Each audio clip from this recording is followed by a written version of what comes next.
last fall I served as an intern at 1300 AM The Zone here in Austin, and as an intern I really wasn't expecting a whole lot.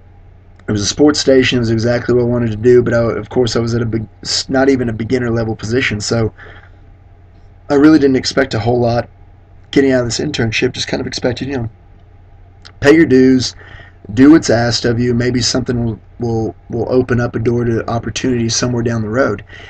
And not even 3 weeks into this internship, it just kind of started to get really mundane. Like I'm going in every day. I'm basically putting stuff up on our website. I'm making coffee runs, yada yada. And finally, it's about a week before football season, and we were supposed to conduct an interview with Coach Brown at his office in Moncrief, sort of giving us a prelude to Longhorn football season.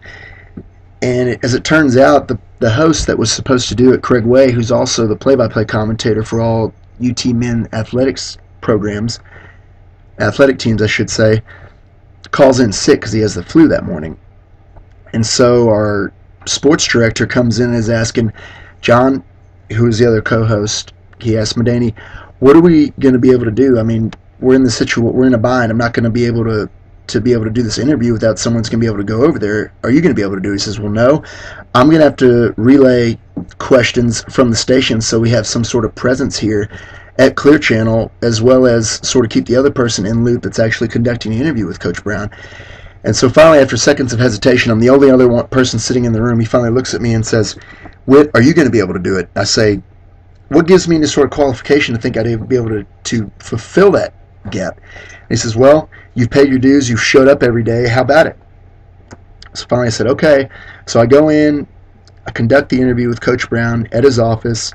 I didn't really ask him a lot of hard questions. The only hard question I feel like I asked him was, what are your expectations going into this season following a losing season? And with that in mind, do you think you'll be on the hot seat if you're not meeting sort of expectations?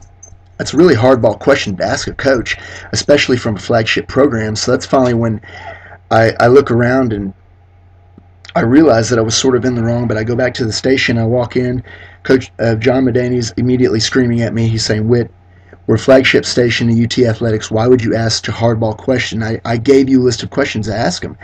And I'm sort of speechless, and at that point our sports director comes in and says, John, none of you would have had the courage to have asked that sort of question. And then again, here's this intern that went in there, asked the tough questions, and as a result, our viewership just went up immensely today. So try to give the kid just a little bit of credit. And at that point, I sort of realized that, paying all these dues, doing what was asked of me finally paid off in the end, because I got this big opportunity to shine when I wasn't really thinking much of this internship, as it was sort of, getting into the groove of everything. So needless to say, I definitely feel like I proved myself that morning, and I rose above the situation that I was stuck in and sort of put myself at the next level.